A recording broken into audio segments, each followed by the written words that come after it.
We spoke 2 weeks ago about the idea of life in the midbar. And we discussed the idea that on one hand it was a tremendous opportunity for Klal Yisrael to grow. It was a tremendous growth period. It was a time where we lived in the four walls of Hashem. Underneath was Hashem, on top of us was Hashem, was surrounded by the Ananei covered. Our clothing didn't need to be taken care of. Our food was given to us by Hashem. Everything, all our needs, everything that was done was given to us by Hashem and was done through spiritual means, which purified us, which brought us up. We were on the lowest level of Tumah, and in 49 days, we were able to reach up to the level to be able to be ready to be Makabel the Torah. That's the idea of Svira, to count day after day, each day accomplishing another step and another step and another step, until you reach up to the highest level to be able to be Makabel the Torah. That's where we count upwards. Each day we accomplished, another day accomplished, another day accomplished, another day growth, another day to get past that. And how did they go? How did they grow? How did they get from such a low level? So Hashem put us into a situation where they were so purified by the food that they ate, which was a spiritual food, by the being in the Ananei covered. It was a tremendous opportunity, a tremendous ability to grow and to become close to Hashem. That's what we spoke about over the past couple of weeks. But on the flip side, when someone has a tremendous opportunity, it also comes with a tremendous responsibility. And the greater the closeness you are, if you try to compare it to a king, the greater the closeness you are to a king, the greater the responsibility of service that there is to the king. And therefore, Klal Yisrael at that time was expected to live on such a supernatural level that no people could possibly, it would be too difficult for us at all to even comprehend. And this is such an important point for us to understand, because when we look through the Torah, when we look through Chumash, we see all these tainas against Klal Yisrael. You angered me, and you did this, and you did that.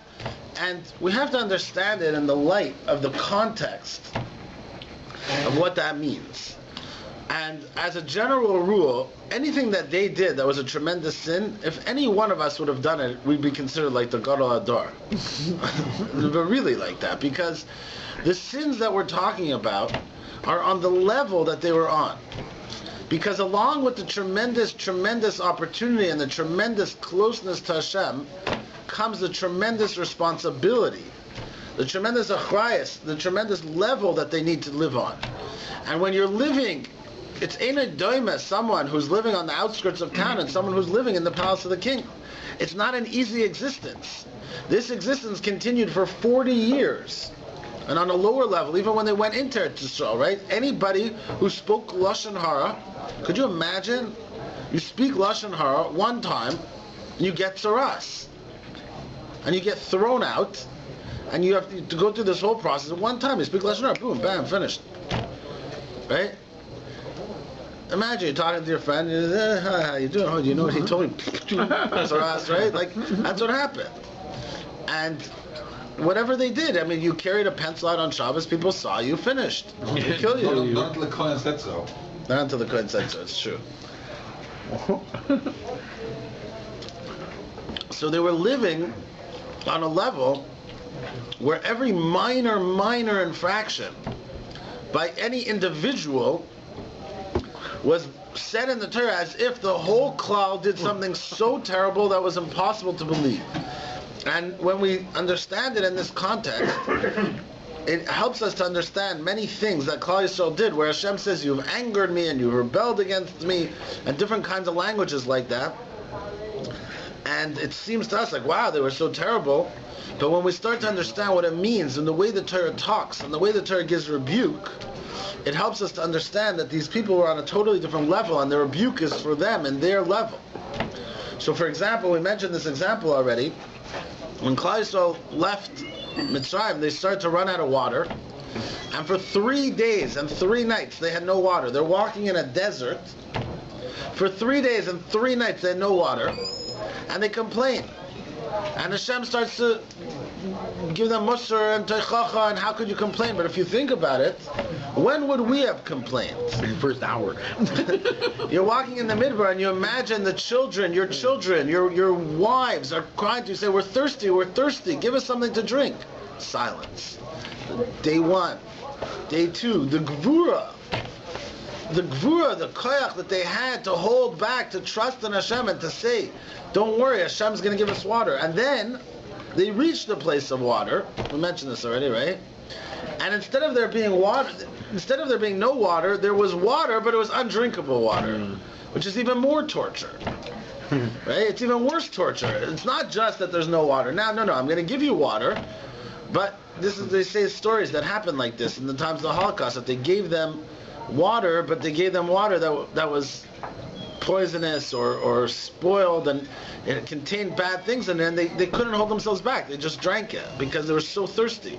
So here they have 3 days, 3 nights, I think, right, of no water. The children, and then there's water, but it's bitter water that's undrinkable. And that's when they finally start to complain. So we have to understand that, why is Hashem judging them like this? Why is Hashem working like this with them?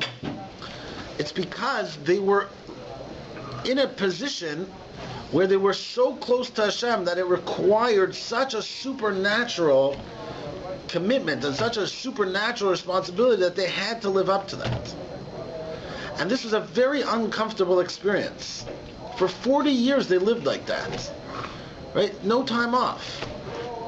No weekends off, right? No, nowadays we're used to 9 to 5, right? Maybe, well, not anymore maybe, but whatever it is. But if you work like 9 to 9, it's like unbelievable, right? And then you get off on weekends like this. There's no time off. 24/7. They were on call. 24/7. They're sitting in the palace of the king for 40 years.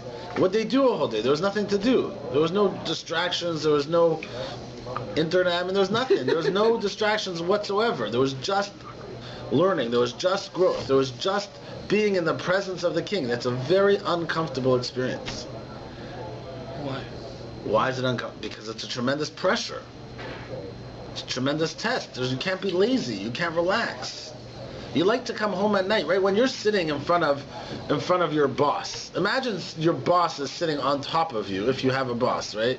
Imagine your boss is sitting on top of you the entire day. What? Not the same thing. It's worse. But really, it's not the same. It's not fair comparison to us. Look, these people went through. They were witness of 10 plagues. They were witness of splitting the seas. They were witness. They saw everything. Right. It's much easier to believe for them than to say, look. There was no question of belief. Number one. Let's understand. It's easier for them to behave a certain way, It's easier for them than it is for us, but it's still hard. You're right. It is easier for them than for us, and that's why they had this. That's why they had to live on a higher level than us. There's no question of belief. They saw it with their own eyes. There's nothing to believe. I mean, they saw it. They knew it was true. They lived it. They lived through the times, but it's still uncomfortable to be on, to be 24/7 on, to be 24/7 in the presence of the king.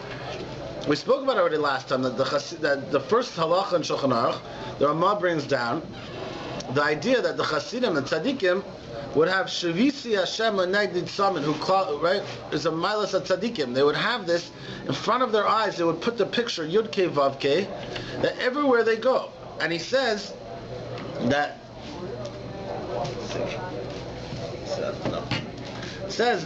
what? Oh, it's okay. He says, you want to get it? Aleph, Mishnah Berurah Aleph. We'll come back to that in 1 second. So the idea to be under the scrutiny, to be under the microscope at every second, which we all are, by the way, we all are constantly being watched, and we all are under a microscope, and every deed and every action that we do is written down and is remembered and is going to be accounted for. But there's still a difference between living in the palace of the king with so much open miracles, with so much eating the man, was a tremendous, tremendous opportunity, but it was also a tremendous achais, and they didn't want it. It was uncomfortable. It was hard for them. In Psalm 27, David HaMelech says, what one thing I want? I want to live in Heichal Hashem. Right. This is what he wants. And this is what they wanted too. And they had this already. This is what they wanted too. When Hashem said, Rabbi Miller brings down, the pasuk says that they said Hashem won't come with us. There was a tremendous danger in having Hashem with you, because when Hashem was with you, people were dying left and right. Right? They did something wrong, boom, 24,000. People were killed on a tremendous scale because of the tremendous level that they were expected to be on. And when they went into their show, they said they didn't want Hashem. They wanted Hashem said, "I'll send a shliach." Right? And they cried out to Hashem. They said, "No, we want Hashem," even though they knew the tremendous danger. But they wanted that closeness to Hashem. They wanted the Shavisi Hashem in that summit. But it's still uncomfortable. It's still hard. It's a tremendous, tremendous pressure. The stronger you're makir it, the stronger you realize the truth, the more the truth is machayev you to do. And it's difficult. But understanding this, here, let's see what he says. Right in the beginning. So the Mishabur, the first halacha, Iskaber Kari Lama Baboker Lava Isper, you should get up like a lion to serve Hashem. You should get up before the morning. Right? Haga? At least don't come late. Don't come late to when the tzibur davens. That's the first thing. Now, Haga. Shvisi Hashem l'negdi samid. Hashem will dwell before my eyes, in front of me always. Who klal gadol b'Torah. This is a great klal in Torah of a malas at tzaddikim. Asher holchum lifnei Elokim, will go in front of Hashem. Ki ein yeshivas ha'adam. The sitting of a person, v'tnuoisav, and his actions, v'asakav, and his dealings. V'hu levadav b'beisa, when he's by himself in his house. Ki yeshivasoi v'tnuoisav v'asakav v'hu lifnei melech hagadol. It's not the same when you act in your house as you act in front of a king. And his speech, and the way he talks with his mouth, when he's in front of the king, right? It's not the same when you're in front of your boss. It's uncomfortable. Whether you like it or not, it's uncomfortable to sit in front of... I mean, the only thing we could sort of compare it to is someone who... We don't have this in life, that you're so dependent on someone, but take a case where you have a strong boss who's really like a little bit tough, and you have to make him happy, otherwise you lose your job. You know, if you work for yourself, you can't really understand this. Unless you know of a place where there's a king, a policeman. You ever drive on the road and there's like a police car right behind you? Yeah. It makes you uncomfortable? You're not doing anything wrong. You're still uncomfortable. It's like, who knows, right? You're not on the phone, you got your seatbelt on, right? That's the way it is. So it's not the same when you're sitting by yourself as when you're sitting by Moshe HaMelech. Kol shekain, for sure. When a person puts on his heart, the great king, Hashem, Asher Malek Kol Haaretz Kavod, fills up the whole world. He's standing on top of him. And sees all his actions. You think you could hide somewhere and I won't see you? If a person starts to think that and realize, look, at every moment I'm sitting in the presence of Hashem, wherever I am, whatever I'm doing, doesn't matter, I'm always in the presence of Hashem, it's going to have a tremendous, tremendous effect on you, as long as you're aware. It's like Hashem sitting on your shoulder, watching everything that you do, and the fact is, that's the way it is. That's the way it is now, that's the way it always will be. Miyad yagia elav yira. Right away will come to him the fear of Hashem. V'achna b'pachad Hashem isbar. He'll humble himself with the fear of Hashem. U'boishasim imenu tamid. And he'll always be embarrassed to them. Like he'll always be bush. He'll be embarrassed to do things. Standing in front of Hashem, how could I go and talk Lashon Hara? Hashem's right here, right now, and I'm going to go and I'm going to steal something. I'm going to go, I'm going to say Lashon Hara. I'm going to look at something I shouldn't look at. I'm going to do. Hashem's with me. How could I? It's not the fact that Hashem was more with them. He's with us the same. But right. The fact the level they were on, little thing was more... Well, because they had more open miracles. They had more... The spiritual food that they ate. No, Hashem's also with us 100%. But the recognition that they saw Hashem. They saw Hashem on the Yam. And they said, Zek Keli V'Amveyu. So the seeing and the spiritual level that they reached from eating the man, from eating the spiritual food, that brought them up to such a high spiritual level that... Made them more accountable. Yeah, made them more accountable because of their level. So the Mishabur says like this. What does it mean? The you should have in your mind always that you're standing in front of Hashem. Hashem fills up the whole world. Havaya Tama Negaina, Benikud Yur Kazeh, Yud K Vav K. So you actually have in front of your eyes Yud K Vav K, right? And you see it. This is Goro, This is a great talis for Yira. You ever been to the shuls where they have those like menorahs and they say Yud K Vav K on them? Yeah. Do they have one here? I think we have another one. Yeah, they have one in the base mesh. Shvisi Hashem, not the summer, right? Yeah. They make menorahs of cloth, mitzuyarim, like beautiful, laniach b'sidurim, to put in their siddur.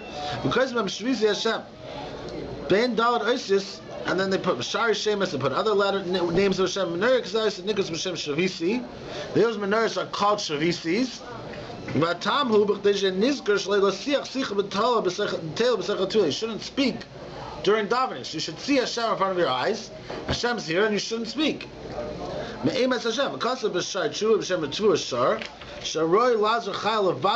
should not do this because people don't guard them properly, and they fall, and then they get lost. But he says the ones that you put up in shul, there's no problem with that because those aren't going to fall down and get stepped on or whatever. But you should cover them with a glass.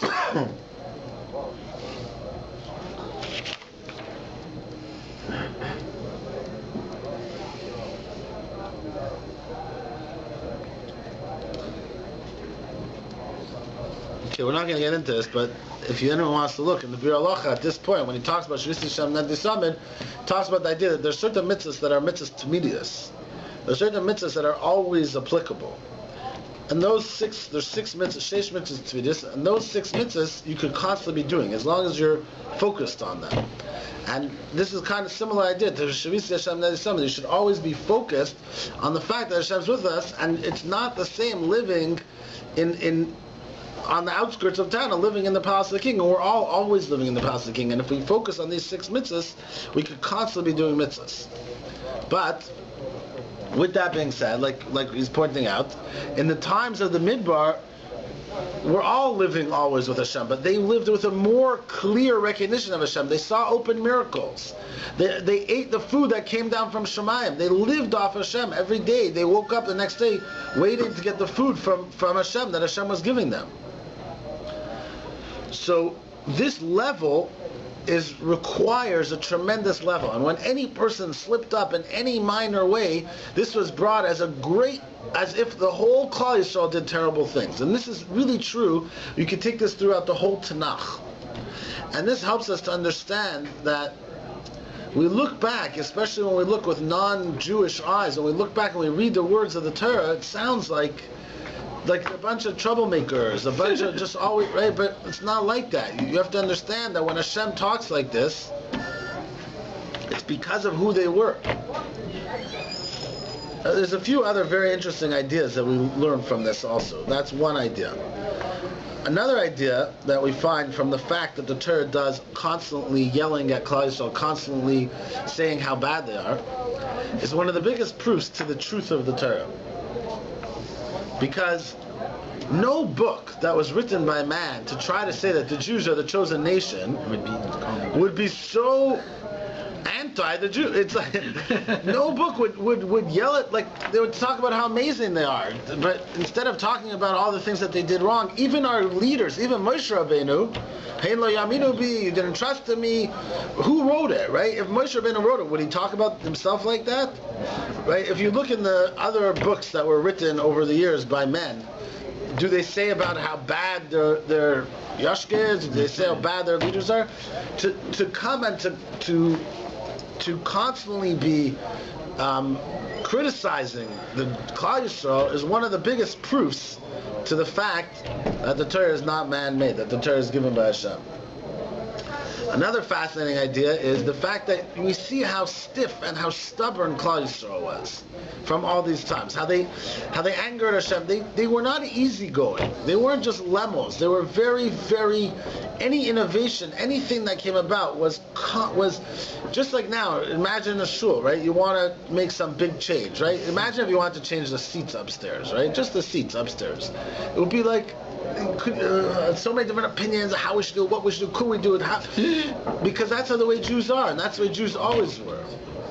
any minor innovation, and to give a Torah.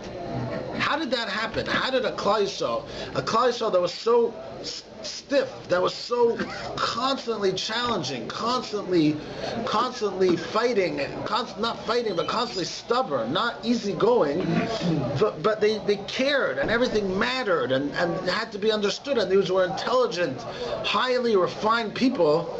It wasn't just a bunch of troublemakers. This was stiff, stubborn, strong people who understood what they were talking about. To give a Torah like that means that there had to be a clarity that they all saw. They all saw Hashem, that there was nothing to discuss, there was nothing to argue about, and there was no argument. The whole Klal Yisrael together said Nasa v'Nishma. So from the Midbar, from the time of the Midbar, where they constantly complained and everything was not simple, helps us to see that the Torah must have been so openly revealed. When Hashem openly revealed Himself, nobody could have ever got away, ever in Klal Yisrael's history, in introducing something like the Torah. Not to a nation like Klal Yisrael. To a nation like Klal Yisrael, where every little change is discussed and fighted and argued, and so hard to get anything past anybody. Right? It's difficult to be a leader in Jewish communities. Every guy is a president, right? But it's supposed to be like that. Kolam kulam kadoshim. Everyone's kadoshim. Everyone of Klal Yisrael is mamlechas kohanim, v'goy kodesh. There's no followers. To understand the problem, there's no followers in Klal Yisrael. Everybody in Klal Yisrael is a leader. Everybody in Klal Yisrael is big. Everybody in Klal Yisrael wants to be huge. Everybody's the president. That's the way it is. And that's why it's difficult to be the president, because everybody knows better than you, and everybody knows what to do, and everybody has a different idea, and if you have 1,000 people, you have 2,000 ideas. And the truth is, they're not 100% wrong, because you can't lead Klal Yisrael. Klal Yisrael is not a bunch of followers.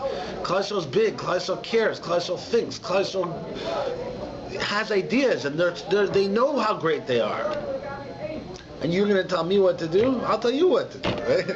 Every guy feels that way. So therefore, you come and try to lead a nation like that. Moshe Rabbeinu, the greatest leader ever, he had such an impossible time to lead them. Now imagine introducing a Torah into a nation like this. Imagine at some point in history coming along and saying, here's the Torah. If it was man-made and it was written by God, how could it have got past them? How could it have ever got past them? How could there not have been an uprising? There's no mention anywhere. Up until just recently, when there's these Bible critics, there was no mention anywhere of anybody who ever denied Ma'amad Har Sinai. Everything in the Torah, whenever anybody did anything, there was blown up. Nobody ever denied Ma'amad Har Sinai. Even the Goyim accepted Ma'amad Har Sinai. Till a couple hundred years ago, when they came up with this Bible critics, the Goyim accepted Ma'amad Har Sinai. The Christian religion accepts Ma'amad Har Sinai. What? Yeah, the Christian religion accepts our Torah, and the Arabs accept Ma'amad Har Sinai. No other nation claims such a thing, but they all accept it. So the idea. So basically, we're trying to say a few different ideas that we see from just to understand this idea that Klal Yisrael's Adonai Yenatzuni is that how many times are they going to anger me? How many times are they going to rebel against me? That this rebellion, there's three aspects that we're pointing out about this rebellion, about the angering that Klal Yisrael did. The first aspect that we're pointing out is that we have to understand it through the light of the Torah, through the way the Torah works. We're talking about people who were such a high level, who saw so much was expected of them, that therefore when the Torah says these things that you angered me, if we would, halavai, we should do what they did to anger Hashem. If we did what they did to anger Hashem, we would be considered on the highest level. And this is an idea that we have to take through any time throughout Tanakh. When we see somebody doing something wrong, we have to realize that when it says somebody did something wrong, what it means is on their level. On their level, this is how the Torah talks. When it says that Ruvain, right, when he took his mother, whatever, right, all the different times, David HaMelech, all the different times, you have to understand that it's talking on their level. Moshe Rabbeinu sinned. It's not like when me and you do sins. It's on a different level, on their unbelievably high, close level to Hashem. Our level today, that would be a mitzvah. Anything that they did, almost anything, their sins would make you like the Gadol Adar. If you could do the sins of Moshe Rabbeinu, you'd be like On a whole, because on their level, on their closeness to Hashem, even the ego. We look at the ego, we say, oh, how could they have done an ego? The next day, the ego is not what you think it is. The ego is not something where we look at them and they did such a terrible thing. On their level, it was a terrible thing, but they had very good intentions, and they were trying to do something that was a tremendous thing what they were trying to do, and on their level it was considered a sin. It's like the Shvatim with Yosef. It was calculated in Even the Shatim Yosef, everything. This was calculated by Every single thing that they did was calculated, was thought through, was done with the proper intentions. But on their level, on such a high level, even a minor slip-up, or first of all, it was very minor, the slip-up, and second of all, it was almost always by only minor amounts of people. And still Hashem will say the whole Klal Yisrael and punish the whole, right? That's the way it works, and that's the way it works throughout Tanakh. The ego was not minor. They built an idol and worshipped it. I mean, how is that a minor? So we could talk about the ego also. Let's come back to the ego in a minute. Miscalculation. It was a miscalculation exactly what their thoughts were, and it's difficult to get into the ego because there's many different ideas. But I can tell you a couple of ideas. But let's get back to that in a minute. So that's the first idea that we're trying to say from these times when the life in the midbar. Number two idea is that from the fact that we see that they were so stubborn, and the fact that the Torah is constantly criticizing them, is one of the ways to prove that the Torah is true. Because if the Torah was written by man and was trying to make that Klal Yisrael's nation, it would not have come and criticized us so much. So often to say how bad we are, it would never have done something. Moshe Rabbeinu, nobody's safe. Nobody's safe. Everybody, all wounds are revealed, all sins are revealed, all hidden things are revealed in the Torah. And no bus of a dumb would write that. And the third thing is on the fact that we see how stubborn they were and how strong-willed they were, and how we know this to this day, that Jews are, everybody's a present, and you could never get anything past Jews. You could never give a okay, we're writing a new constitution for the shul, here it is. You crazy? Every single word, every single line would have to have 6 board meetings, right? And everything would have to be discussed and argued, and they would never come to any conclusion, basically, because to write a Torah with so many rules and so many laws, it's just impossible. And this is an important factor to understand in Klal Yisrael, because we're not wrong. We are a mamlechas kainim. We are leaders. We're not followers. And we're not wrong to be like that. Nobody could have put 613 things and just, oh, sure, no problem, no followers, right? You see what happens in other religions. One guy wakes up, has a dream, whatever it is, exactly the story, and they sell it to the masses. But that could only be sold to followers, to people who are looking for something. But I'm not saying there's never any Jews like that, but the vast majority of Klal Yisrael, to get something across all Klal Yisrael to accept something, is a supernatural thing. The only way it could have happened is because Hashem clearly revealed himself. And that clear revelation was so strong and so clear that caused them to accept it. But no other way could something like this have ever happened. So that's that discussion. Now what's with the ego? So I wasn't really going to give a whole share on the ego, but because it came up, so very quickly, the first thing to understand is like this. Before we even say a pshat in the ego, we have to understand that there is a pshat. Regardless of what the actual pshat is, the point's like this. All the Mefarshim are coming from this angle. How could it be that Klal Yisrael did the ego? What the ego appears to us is not what it really was. So now, what it was, we could discuss. I could tell you a couple ideas. But the first step is to understand that they didn't just make an avodah zarah. They didn't get the Torah, have a clear revelation of Hashem, and be on the highest level of any nation ever, of any group of people ever, and immediately after that, drop down to the lowest level sin. Well, it never was considered a place of God. Maybe So that can't be avodah zarah. So first of all, we have to understand, it definitely was not a avodah zarah. It was definitely not considered to be something instead of Hashem. It was supposed to be one idea. Maybe another time we could talk more about the ego, but one idea is that they were looking for something that was going to be like an intermediary, a physical conduit, a physical manifestation of Hashem in this world. And the fascinating thing is, according to this pshat, that after the Egel happened, and after they got their kapara on Yom Kippur, what were they commanded to build? A Mishkan. And what was the Mishkan? A Mishkan was a dwelling place for Hashem. What was between the Kruvim was the conduit for the Shekhinah to dwell in this world. So the concept of that they were looking for was, here's one idea. There's a lot of different ideas, but one idea is that that's what they were looking for in the Egel. And the concept that they were looking for was exactly what happened a few months later. But the difference is that was Kasher Tziva Hashem. He told them to do it. And this is, you have to remember, we're talking about a nation that lived without Torah. This is how Rabbi Miller writes it. Their whole existence was, there was no Torah. They only got the Torah 40 days earlier. So they were not used to serving Hashem from commands. They were used to serving Hashem from themselves. And from themselves, they came up with this tremendous mitzvah, this tremendous idea of building an Egel. And it was only because they were afraid that Moshe was gone. They thought Moshe was gone. So they came up with this tremendous idea of building an Egel, which was an unbelievable idea. And Hashem, what's Hashem's biggest taina on them? It wasn't Kasher Tziva Hashem. At this point forward, everything that we do has to be Kasher Tziva Hashem. And that's why throughout the whole Mishkan, it constantly says, in Parshas Pekudei, it constantly says, they built this Kasher Tziva Hashem, they built this Kasher Tziva Hashem. Everything was done to the exact measurements, to the exact dimensions, to the exact materials, exactly Kasher Tziva Hashem, Kasher Tziva Hashem, Kasher Tziva Hashem, because it has to be a commandment from Hashem. This is how Rabbi Miller says. So the Egel, the taina on the Egel was not what they were trying to do.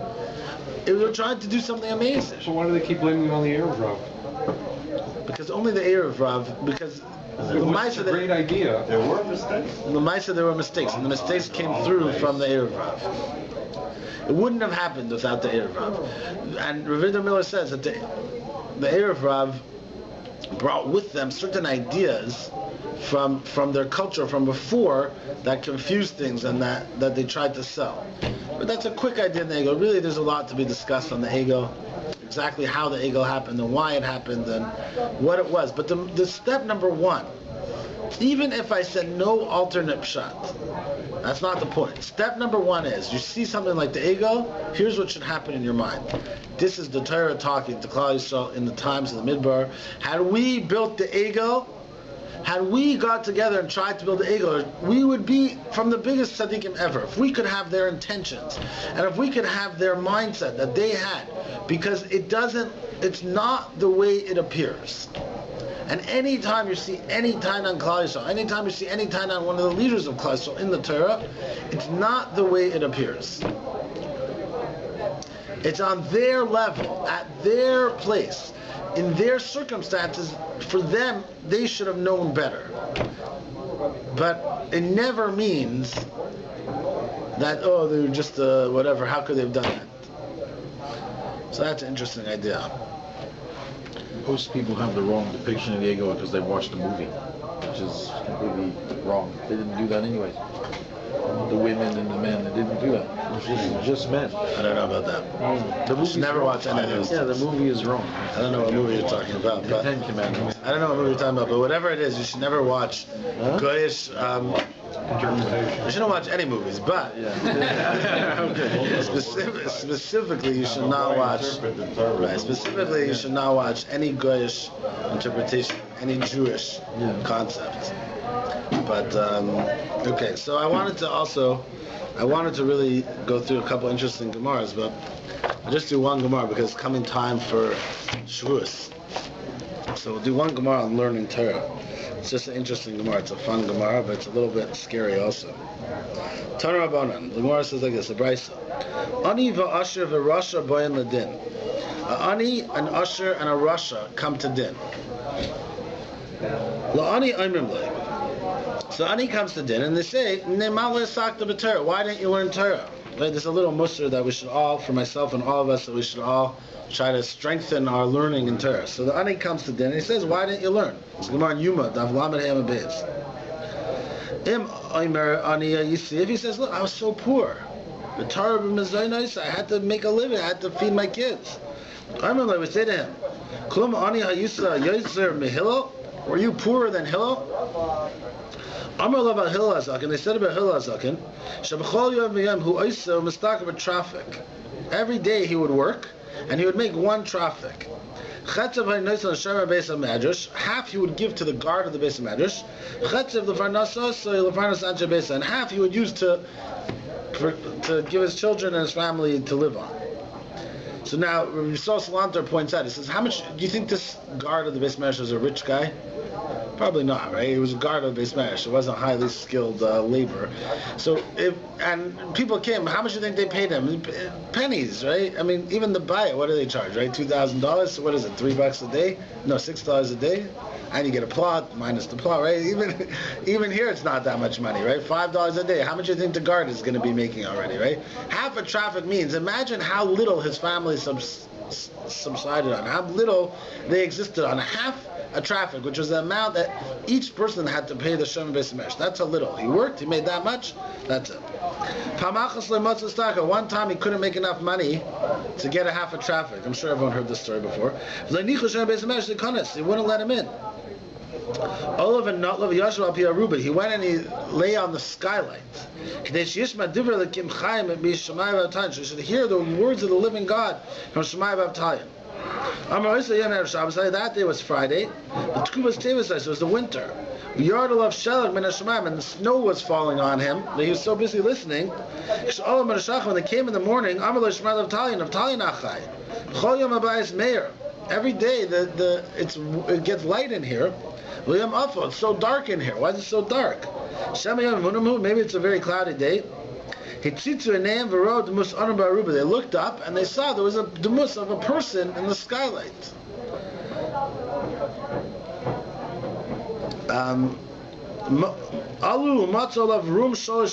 They went up there and they saw there was 3 amas of snow on him. That's how much snow fell on him, and I guess he couldn't get up. Parku, v'architzu, they rinsed him off, v'sichu, they put oil on him, v'shavu, they put him in front of fire. This person is right to Mechal Shabbos. He was in Sakanas Nefashis. So he went and he lay on the skylight, right? It's the famous story of Hillel. So if you think you're poor and that you have to make a living and that's why you can't come learn, so then what are they going to say to you? Are you any poorer than Hillel was? Look at what happened to Hillel, and he still managed to learn. He went on top of the thing. So therefore, you're not going to have a time I was poor. Okay, let's say you have a different time. Usher. Let's say you're rich. Why didn't you learn Torah? I was rich. I was busy with my possessions. An interesting time, right? Why didn't you learn? I was busy with my money. so what? He was busy giving tzedakah. Right, so Chaim Shmulevitz says it must be, it means I was busy making money so I could give tzedakah, so I could farnish Torah, right? I'm talking about the parlor meeting. Everyone should should be able to be an usher, should be able to be mefarnish the call. So Im Amar Asher Yisrael, V'Tar Yisrael V'Nisrael, I'm like Klum Asher Yisrael Yosim Rebbe Lazar. Were you richer than Rebbe Lazar? I'm like Rebbe Lazar ben Charson. They said about Rebbe Lazar ben Charson, Shanichla Av Elef years, he owned 1,000 cities.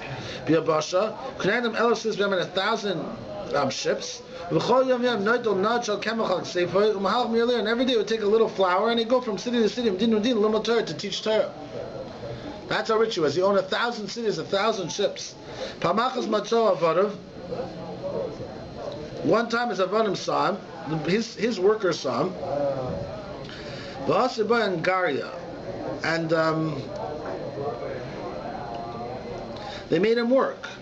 It was his own work because it was Avodah of the officers. Because in his cities, they would get the people had to work, I guess, like a tax. So they found him in one of his cities, so they made him work. Please let me go. Let me go learn. In the life of Rabbi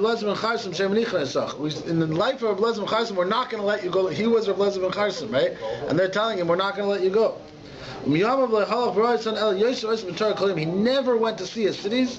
He sat and he learned the whole day. So in case you have a problem that you're too rich, and you don't have enough time to learn because you're too busy taking care of your business dealings, you're going to come to Shemaim. That's going to be your taina. They're going to come back with the taina. What about Rabbi Lezer ben Charson? Now, let's say Russia. Guys are Russia. I remember like, why won't you listen to Torah? No, you say I was very beautiful. Retired v'yitzri, and I was busy with my Yetzer Hara. Right? It's an interesting time also, right? I couldn't learn Torah. I was doing Yetzer Hara. So again, so he says that the idea of Mistama is that I was fighting against my Yetzer Hara. I had to overcome my Yetzer Hara. I'm like Klum Na Yosef Yosef. Are you any more beautiful than Yosef? I'm about Yosef. Every day the wife of Potiphar would try to convince him. The clothes that she wore for him in the morning, she would change clothes every afternoon. Every day and every night she would change her clothes to try to seduce him. Listen to me.